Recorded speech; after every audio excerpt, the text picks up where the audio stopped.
नमस्कार किसान भाइयों, जय जवान जय किसान। अब गांव में बना है खुद का वेयर हाउस। जी हाँ, ये कोई झूठी कल्पना नहीं है, सच्चाई है। वीडियो में आगे बढ़ने से पहले अगर आप किसानों को दिल से सपोर्ट करते हैं तो हमारे चैनल को ज़रूर सब्सक्राइब करें। वीडियो को लाइक करके अपनी राय कमेंट बॉक्स में ज़रूर दें। चलिए शुरू करते हैं वीडियो और बात करते हैं इस प्यारी सी ग्रामीण भंडारण योजना के बारे में। आप में से बहुत से लोगों ने इस योजना के बारे में सुना होगा और नहीं भी सुना है किसी ने, तो इस वीडियो के माध्यम से हम आपको पूरी जानकारी देंगे। इस ग्रामीण भंडारण योजना की पात्रता के बारे में बात करते हैं, कौन कौन ले सकता है योजना का लाभ। तो कौन कौन लोग इस योजना का लाभ उठा सकते हैं। इस योजना को कोई भी farmer, NGO, company, cooperative society, private firm और बड़ी या छोटी कंपनी इसका लाभ आसानी से ले सकती है। आप जितना बड़ा वेयर हाउस बनाएंगे उससे ज़्यादा ही आपको ज़मीन की आवश्यकता पड़ेगी। यानी कि आपको कितनी ज़मीन की आवश्यकता होती है इसमें बात करें अगले टॉपिक पर। तो आपको उतनी ही ज़मीन की आवश्यकता पड़ेगी जितना आप वेयर हाउस बनाएंगे, चाहे छोटा बनाए या बड़ा बनाए। सामान्यतः देखा जाता है कि वेयर हाउस बनाने के लिए 5,000 मीट्रिक टन 50,000 क्विंटल क्षमता वाले वेयर हाउस को बनाने के लिए लगभग 1.5 एकड़ ज़मीन की आवश्यकता होती है। इसमें पार्किंग, वाहन खड़े करने के लिए और रोड, सड़क की साइड दोनों जगह आसानी से आ जाती है। इतनी ज़मीन में आपको कितनी पूंजी लगती है, अगले टॉपिक पर हम बात करने जाते हैं कि आपको कितनी पूंजी की ज़रूरत पड़ती है, फाइनेंस लगता है, उसकी हम बात करने जा रहे हैं। नाबार्ड की गाइडलाइन के अनुसार 1.5 करोड़ रुपए का प्रोजेक्ट बनेगा।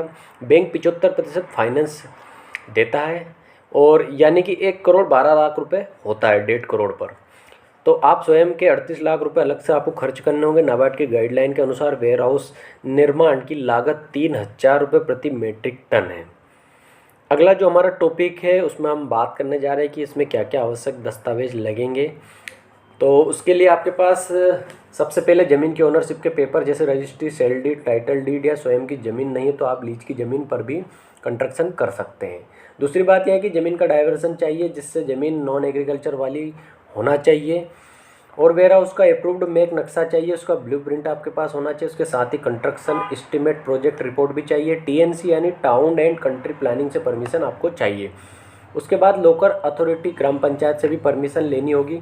वेयर हाउस कॉर्पोरेशन का लाइसेंस भी चाहिए। यदि आप बैंक लोन के लिए जाते हो तो आपके पास कोलेटरल सिक्योरिटी पेपर्स होने चाहिए। अगला जो हमारा विषय है और जो टॉपिक है उस पर हम बात करने जा रहे हैं कि इस योजना का लाभ उठाने के लिए क्या सब्सिडी है और क्या अनुदान की राशि है। तो उनको भी अलग अलग श्रेणी में बांटा गया है। हम आपको डिटेल वाइज वीडियो में बताने जा रहे हैं। तो आप श्रेणी के बारे में सुनिए। सबसे पहले जो सब्सिडी अनुदान है उसमें पहले जो श्रेणी है सामान्य की श्रेणी है 25% यानी कि 37,50,000 रुपये। SC/ST 33% यानी कि 50 लाख रुपये। और महिला जो है उनको 33% यानी कि 50 लाख रुपये। आप देख सकते हैं कि SC/ST और महिला जो दो टॉपिक है उन पर 33% है और सामान्य वालों को कम है 25%। तो आप अपने हिसाब से देख सकते हैं कि आपका प्रोजेक्ट 1 करोड़ का है, 1.5 करोड़ का है, 2 करोड़ का है। मेरे हिसाब से 1.5 करोड़ से ऊपर ही खर्चा आता है। तो अगला जो हमारा टॉपिक है उसमें बात करने जा रहे हैं कि जो सब्सिडी की योजना के बारे में मैंने बताया है तो वो कौन सी ऐसी योजना है कि जिसमें इतनी सब्सिडी मिल रही है, उसका पूरा नाम क्या है, तो उसके बारे में भी डिटेल से बात करेंगे। तो वीडियो को पूरा देखें और अंत तक बने रहें। उस योजना के बारे में हम बात कर रहे हैं, उसका नाम है AIF, एग्रीकल्चर इंफ्रास्ट्रक्चर फाइनेंस के तहत 3% ब्याज अनुदान की राशि उपलब्ध है। अधिकतम 2 करोड़ के प्रोजेक्ट पर 7 साल के लिए 3% ब्याज की सब्सिडी भी मिल जाती है। यदि आप 10 साल के लिए सैंक्शन कराते हैं, कुछ लोग 10 साल के लिए भी कराते हैं, तो आपको बाकी के 3 साल के लिए कोई इंटरेस्ट सब्सिडी नहीं मिलेगी क्योंकि इसमें सिर्फ 7 साल का ही प्रावधान है सब्सिडी का।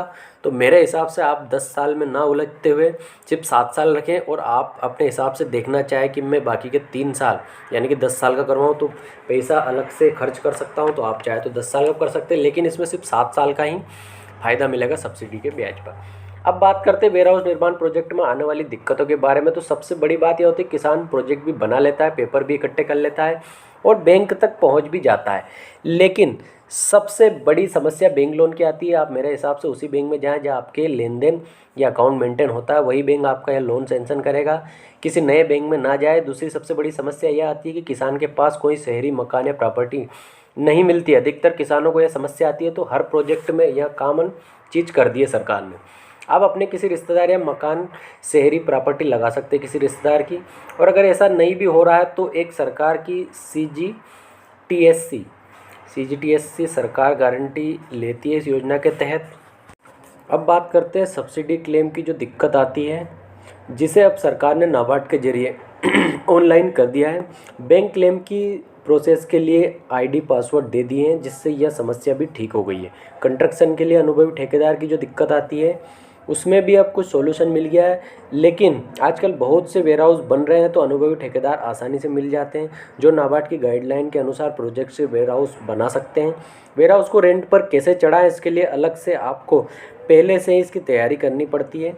सरकार हमारी फसल की तैयारी करती है, जिसमें आपको कोऑपरेटिव सोसाइटी या एग्रीकल्चर विभाग से संपर्क करके रखना पड़ता है, जिससे यह समस्या ठीक हो जाती है। अंत में एक बात और कहना चाहूँगा, ये वेयर हाउस प्रोजेक्ट सोच समझ कर करें, क्योंकि इतनी बड़ी राशि हर किसान के पास नहीं मिलती है। इस प्रोजेक्ट को बनाने में कम से कम साल भर लगता है। उम्मीद है कि वीडियो पसंद आया होगा।